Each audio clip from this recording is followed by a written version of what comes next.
One of the things that has really helped me to be able to make that choice or make that change was the fact that I was investing in real estate. I've been doing a lot of work for a long time, and this is a particular asset that I enjoy. It took 9 years for me. Maybe some people will do less, some people will take longer. Yeah, and I think it didn't make me wealthy, it was making me richer.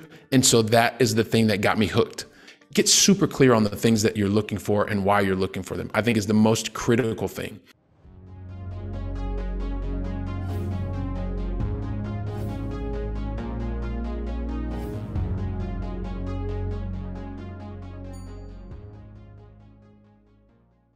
Hello, and welcome to this episode of the Real Estate Investors Club podcast. We have with us today Billy Keels, who is the founder of First Gen Capital Partners. And Billy does something very interesting. He lives in Europe and invests essentially in real estate in the US. So we're going to just get into that a little bit. And Billy, by way of introduction, you want to just tell us like how you started out and how you went from your corporate reality to working full-time in real estate?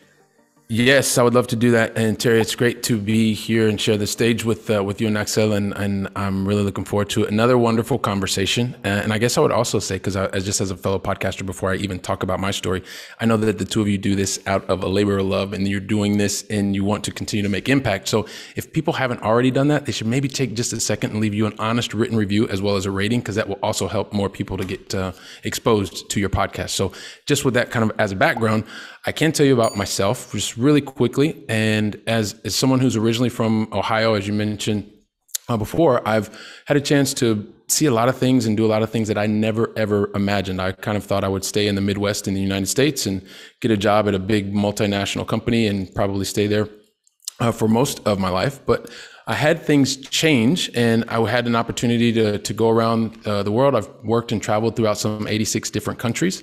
And as a part of doing that, also learned a number of different languages. I have worked at big, large multinational companies, and one of the things that I really, really enjoy is being able to understand kind of what's happening at a local area, local destination, because that's where you create lots of the wonderful relationships that happen in life.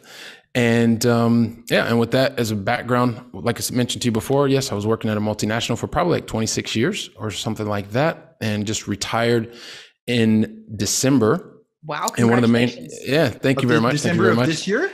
December, so I guess we're depending on when I write that. December of 21. And so depending on when people are listening to this, it's been a couple of months. I still kind of check my phone and see if I've got a million emails coming in, or if I've got to jump on a new call. And life is very, very different when you're not in the multinational. But it has been one of the things that has really helped me to be able to make that choice or make that change was the fact that I was investing in real estate. And I thought about doing that in the local market where I am, but the location where I am, and I didn't have enough education at the time either. That was kind of the challenge, is I was looking for cash flow. And based on the limited education that I had, the very limited network that I had, I didn't understand that the location that I was living in, which is Barcelona, Spain, it's not really a cash flow market. So what I was looking to get out of real estate and the objectives that I personally had for myself, there was a misalignment. And like I said, I didn't have the education, and I definitely didn't have the network, because there are people that are here that are able to do that, but I lacked those two very important elements. And I realized how important it is to be successful. You've got to definitely be educated, and having a strong team are one of the most important things to get the benefits that you're looking for. So hopefully that answers the question without going on too much. Well, I mean, for sure, making that transition, like what was going on in your head? Like what gave you the confidence to finally say, okay, I'm going to quit a 26-year, like that's a really long career. Like, yeah, you know what? There was kind of, I wish I could tell you like it was a really, really awesome story. But the thing that happened is as a corporate exec who was really high paid in a very demanding job, and it was a job that I enjoyed. And so I probably would have stayed there for a really, really long time. But the reality was, towards the latter part of last year, my dad he had some difficult health problems. And when I was with my dad, he had really difficult issues with his heart. And so it really took me going to see him in the ICU in this particular situation and thinking to myself, wow, do I really want to just keep doing what I'm doing? Because life is pretty finite. I mean, and I knew that I had been aware of that before because I've had friends and other family members that had passed away, but that really hit me, right? And I have children that are getting older. I spent a lot of time as a corporate exec on planes, trains, automobiles. One of the things I talk about all the time is that, I missed my oldest son's third birthday.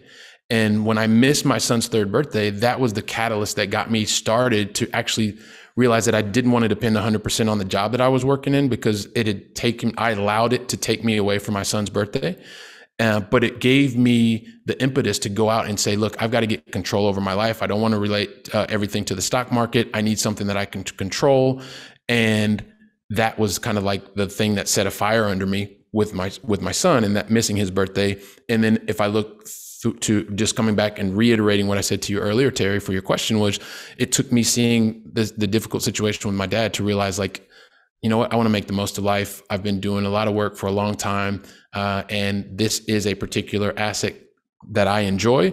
It's surrounded by a lot of really great people. And that is really what made me leave a really high paid role, and one that I was enjoying, but one that wasn't really filling my heart up, if I had to be very, very open and honest with everybody. Mm-hmm. And so you mentioned like you were able to actually retire a couple of months ago. Obviously, you started investing in real estate like long before that. And I was hoping like maybe you could walk us through a little bit of the overlap time when you started investing in real estate, you still had your corporate job, and then finally like making the jump and going on your own. Actually, I love that you asked that question, because I think a lot of times people can say, hey, listen, it was an overnight success. Well, my story was definitely not an overnight success. It took 9 years for me. Maybe some people will do less, some people will take longer, but it took me 9 years like I said, the catalyst was missing my son's third birthday. And that got me started. It got me going beyond the theory, because I kind of dabbled in Rich Dad Poor Dad a little bit, and I read it, I put it down, I picked it up, then I started listening to podcasts, I started watching videos and things like that. But I was still kind of in that like rhythm of the rat race, right? Just going around and around and around. That happened with my son. And then from that point, I remember writing my goals down, because when I got back from that trip, I sat down and I said, look, what am I going to do? And I wrote down in this book that I still have it somewhere around here, but I won't stop to look for it now.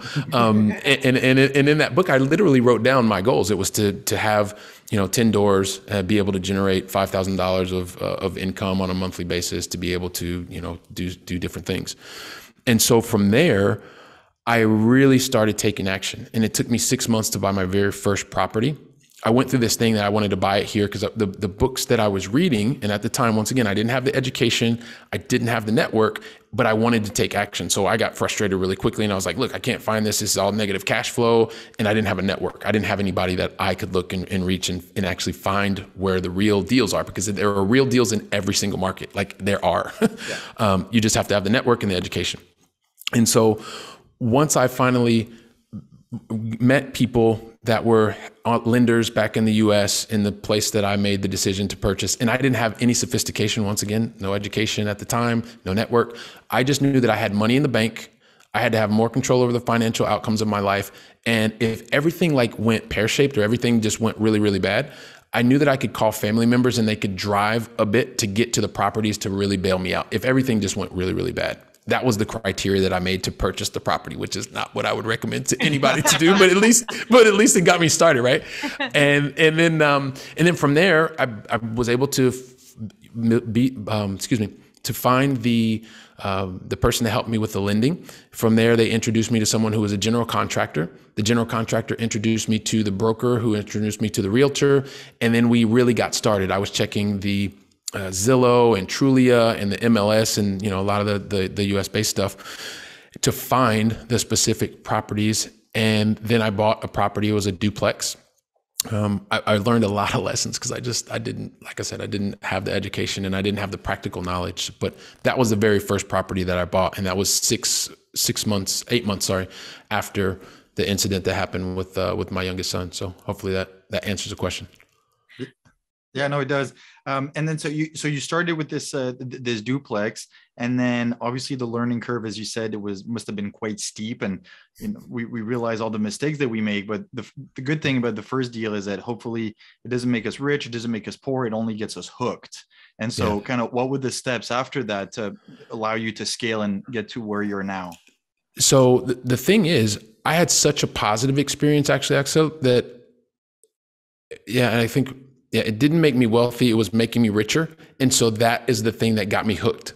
Because although I was making a lot of mistakes, I enjoyed being able to solve the problems. Something super tactical. When I bought the property, we were there. I I think I put 20 grand into it to get it nice and fixed up and things like that. But I was living in Barcelona, and when our residents moved in, they didn't have, like, when things were broken, there was no process in place for that. They couldn't call me in Spain. I didn't have a property manager. I wasn't thinking about those things. And so what I really realized is, hang on a second, I want to provide a great service. So we had to get a way for our residents, our tenants, to call us.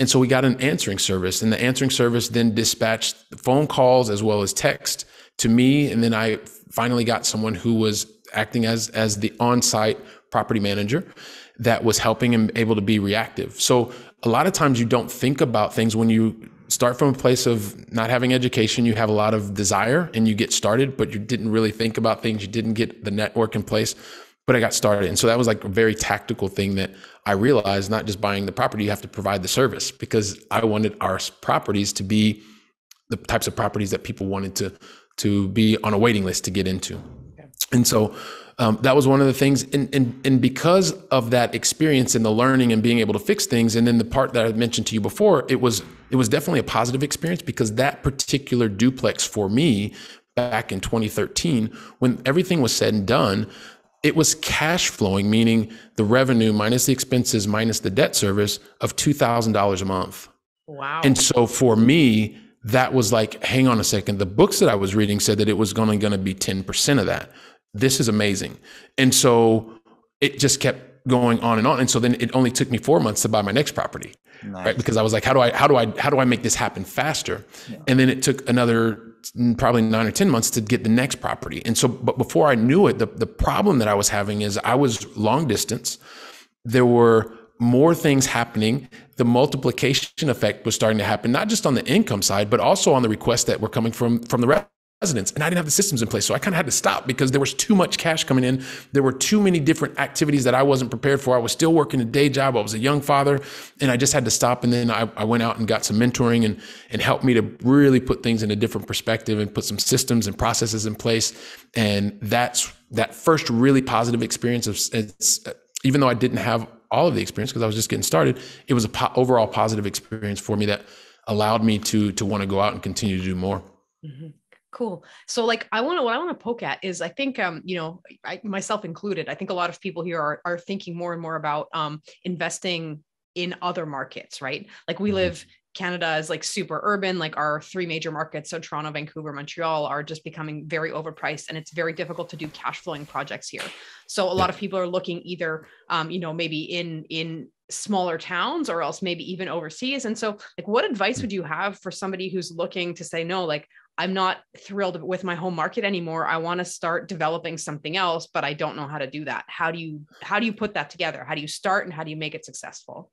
Okay, perfect. So one of the things I would say is, because the person who's hearing this question is also listening and watching the two of you, I would recommend highly that you continue to come back and listen and watch what Axel and Terry and their guests are talking about, because that's going to give you that's going to give you the first. That's going to give you the first foundation, right? Because you are bringing valuable insight and content from others. And so because you've already taken the action, you're here, continue to do that.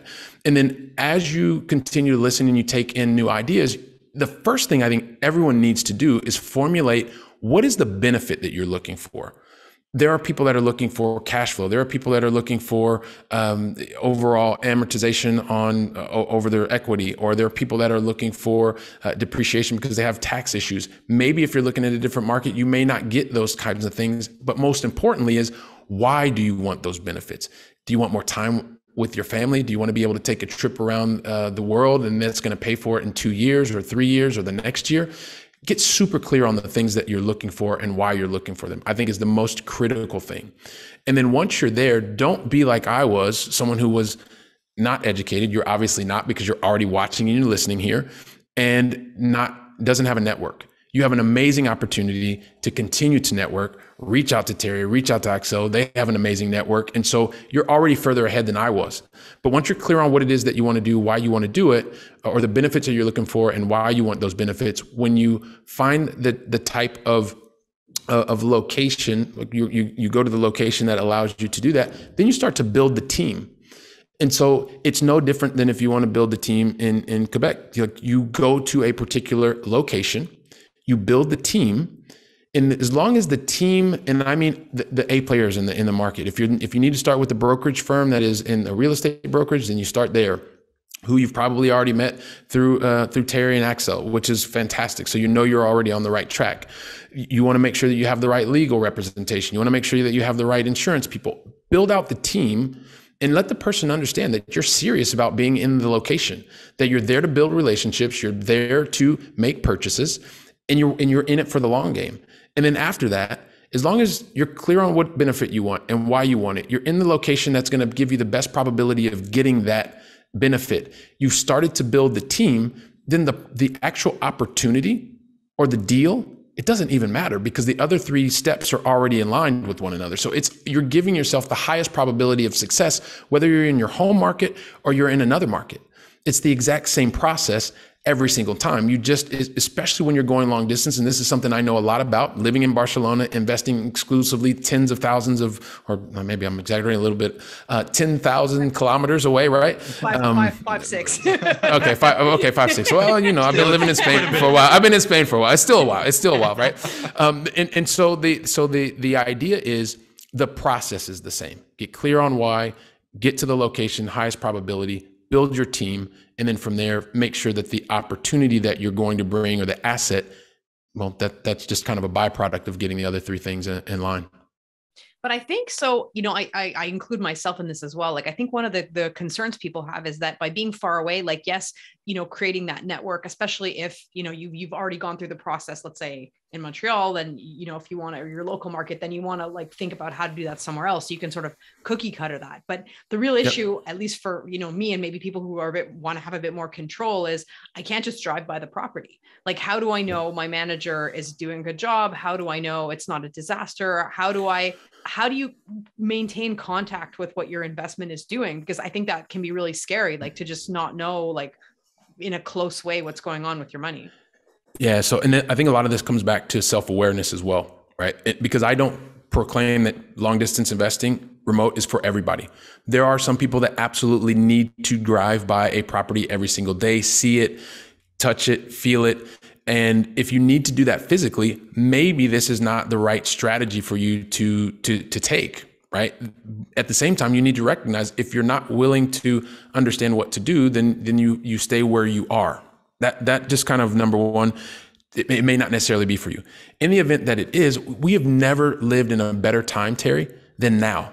Because even if you like a lot of control, and I love control, like anybody that's worked with me in corporate, ask anybody that knows me, I enjoy control, right? And so people would be like, well, Billy, I like control. It doesn't resonate with you all, right? Yeah. No, and so yes, we all do to some degree. At the same time, it's like when you build a team. Am I building a team that's going to be exactly like me? Or probably not. The people that try to do that, it's very, very challenging. You want to make sure that you have the right team members that are going to complement you, that are going to help you to get to the strategy that you're looking for. And as it relates to remote investing or long distance investing, actually, before I say that, there is something that's really, really important. Depending on the level of commitment that you want to make to a certain location, you need to not just talk the talk, but you have to walk the walk. So if you say that you just want to buy one property that is in another location, well, maybe you don't need to go and see it every single day. There are lots of different technologies that can help you walk the street. Then when you have a property manager, you let them know that, hey, listen, once a quarter, I want to get a picture taken, or I want somebody to go by the place with their FaceTime. And I mean, technology makes things so super easy nowadays that you can actually do that without being there. But what I was saying is, if you want to go beyond that, like, you're going to start having a conversation. You're probably going to have a couple emails, maybe get on the phone, maybe have a Zoom call. But when the commitment that you have to truly build relationships and make purchases is enough, I would say, because I've done it, I left Barcelona. I flew back to where my properties are to meet the property managers, to meet that A team that I was talking to you, because I want them to know that I'm committed to building the relationship and going deeper in the market, right? In the specific location. And I think you have to put your money where your mouth is. And if you're not committed to that, then that's okay. But you can't expect to have a kind of a higher control relationship if you're not willing to be committed to doing what it takes to build a long distance relationship. And like I said, if I want, I can get videos that are time stamped. I can get somebody to actually go and walk around the property through a Zoom call. They can do it a FaceTime if I want to see what's happening in one of my mobile home parks. Technology allows us to do things that we could have not ever done even 20 years ago, Terry. So I think that it's about how committed are you to building the relationships, to making the purchases in the specific location, and then being able to be consistent. And then also, if it's not the right thing for you, long distance, because you absolutely need to go see that property every day, well, that's what you need to do. And then I'll kind of end with this. One of the things that, because I do like control so much, and it goes back to Axel, what you said earlier, like if I would have purchased my first duplex, just knowing myself, I'm sure that I would have been at that property not once a day, but probably 3 or 4 times a day, checking every single thing all the time. And I would have focused on the property. Being such a long distance investor, what that has made me do is focus on the process. Exactly. And at the end of the day, what my residents care about, what our residents care about is when something happens, first of all, have we prevented things from happening? And when it happens, are the processes in place to actually get it done efficiently? And if I would have been focused on the property, I don't necessarily know if I personally would have been focused on the process. And so that's helped me and other maybe, high control people like me, is just another perspective to think about, because it's not something that I originally thought about, but I believe that it's something that's been a benefit to the residents that are now in the properties that we own. Mm-hmm. There's so much good insight into what you just shared. And to kind of go back, as in hearing you say that, it actually made me think of, in a way, my situation where I liked sometimes to drive by and see it and see if everything's okay. And I so relate to what you said in terms of investing in your local market is good because you can go by, but it doesn't force you enough to focus on the processes and fully when I say delegate it, obviously you're still involved, but you have someone else looking after the details. Tenants have someone else to call and stuff like that. And it's just much easier to just center it all around you. But in a way, it's the worst thing to do, both for your tenants, for yourself, and overall for your business. And in what you just said, like, it makes me realize I want to focus more on like setting it all up as if I'm investing at a distance, even though I'm still in the city, because I fully systematized and put processes in place. And I think so many people listening are still in that mindset of like, oh no, I got to stick to the local market and invest within a 30-kilometer radius, because it's actually in a way easier in the short run to not focus on finding a good property manager, having a contractor, having a janitor on site, and all those processes and other players that need to come into the team to make it happen, to allow you to focus on finding deals, packaging, and closing, and which allows you to scale. So thank you so much for sharing that. I think a lot of people can actually benefit from what you just shared with us. Yeah. Sure. And then like the analogy of a long distance relationship, like I know when I hear that, I automatically think like a long distance, personal relationship, but like for sure, if like, I don't know if you've ever done long distance, but like if one tries to do that for an amount of time, you do need systems in place to maintain like some kind of contact with the person. And like, it's a very good like mental, analogy just to think, okay, well, I'm having a long distance relationship with my properties, and therefore I need to set up a situation that's going to make that work longer term. Yeah. No, definitely. Actually, my wife is from Spain, from here. And I used to we met in France. And so we both were in Montpellier in the south of France. And she came back here to Barcelona. And for 2 years, we were a long distance relationship, right? But what we put in place was every weekend, either she went up to Montpellier or I came down to Barcelona. But what that allowed us to do was continue to deepen the relationship. Eventually, I moved here to Barcelona. We got married, kids, and all that kind of stuff. And so I mean, it really is no different when you're committed to something, and maybe you're not traveling every single week, but at some point in time, I believe that you have to demonstrate that you're very serious about this specific location. And one of the things, Axel, that I would also say is by being able to focus on the process, just to build on what you said, one other thing is it's also helped me to be a much better passive investor, because now I don't want to always actively manage a particular property. I have active in my portfolio, and I also enjoy being a passive investor. And when I understand what the certain processes are, when I'm asking the person who's syndicating the deal, it makes me much more informed, because not only do I have I can go over and see what the property is and see what things are there, because there is lots of important value there. Yeah. But if you also understand the different processes that support what should happen in the service that you're providing, it makes you a much better passive investor. And when you can start to scale, especially for someone that was like me, as a W-2 employee, someone who was working every day, all day, like what set my path to be able to walk away or to be able to be free from the corporate was the fact that I had multiple properties working 24 hours a day, 7 days a week. I didn't just have the 2 properties that were on the corner of the street that I could go see five times a day. Yeah. Yeah. And so I think you're also like kind of alluding to maybe a larger portfolio, or maybe different investment opportunities. We chatted a bit about that off camera before we started talking. Mm-hmm. Can you tell us a little bit about what your portfolio looks like, and like tell us how you kind of branched out from those initial properties, that sound pretty manageable? Yeah, sure. So, I mean, initially when I got started and being here from Barcelona, working a really demanding corporate job, I had my initial goal was it was 5 years, and I wanted to have 10 doors. That took 18 months working a full-time job, because I was committed to actually making that happen. It hurt me a lot when I missed my son's birthday. And that was like the catalyst to say, I need to be able to not depend 100% on this job. And so when that happened, and then there was this influx of what was happening, and the cash, lots of activity, needed to take a break. Then from there, once I got my coaching, then I had a coach, and they helped me. And I then went out and purchased a mobile home park in a completely different location. But this time I had a clear process in place. And so at that point in time, there's, whatever the mobile home park plus the other doors, I think it was somewhere in the area of 30 or something like that. But then I found out that I could actually just place capital with other people. I was like, oh my gosh, I could place $200,000-$300,000 with somebody and they'll do the work. Okay, hang on a second, I'm going to do that, right? Because it took a lot of work on the other side. Now, I wasn't doing the same amount of work, so the reward wasn't the same. But I also wanted to understand what this new world was, because I understood that I was someone who, they talk about in the U.S. as an accredited investor, and I was gaining access to types of opportunities that I hadn't been aware of before. So once I started doing that, I invested in other larger multifamily deals, like 200 plus units. I wanted to create more consistent cash flow, and there was an opportunity to invest in ATM machines. So I did that.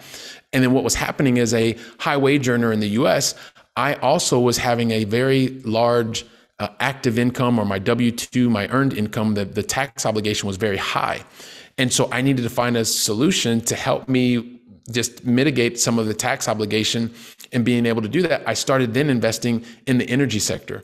And so I've invested in all these different things, but I've also now been exposed to and have business opportunity to buy into businesses, right? And so, and I love the question that you just asked, Terry, because what real estate did for me as someone who is this busy professional, only thinking about the key performance indicators or KPIs or the MBOs that we had at my job, like I was realizing, like, I need to also not just think about this stuff. I need to also, like, real estate, this works, this model works. And then I understood that the model worked for other types of investments, the ATMs. And I was becoming a better passive investor because I had active investments in my portfolio. And then I was solving problems each and every time. And so what I thought initially was real estate has now opened my eyes to so many different investment opportunities and different assets, different businesses. And it's just been a phenomenal thing. And now, working and helping other people do the exact same thing, I'm so glad that I had that opportunity at least to get started with the duplexes, because I would probably still just be in my sales role doing the same old thing, selling the same old stuff. But fortunately, I made some different decisions. And maybe right now you'd still be looking for your last 2 doors to be able to reach your goal of 10 units. Right. Yeah, probably. It's probably something like that. Yeah. Exactly. You know what? I also too, I've invested in a couple of hotels, which were development projects, which are also very interesting. And so as you're investing also passively, if there are things that are interesting to you, when you have the education, number one, and you have the access to the network, it opens up so many other opportunities to you. So, there've been hundreds of different types of doors that I've invested passively, and then now I'm actively out syndicating things like energy equipment, which helps high wage earners like myself. So, but yeah, it got me started, and now there's so many different options and opportunities to get me and my family to the destination that we want to get to. So hopefully that helps.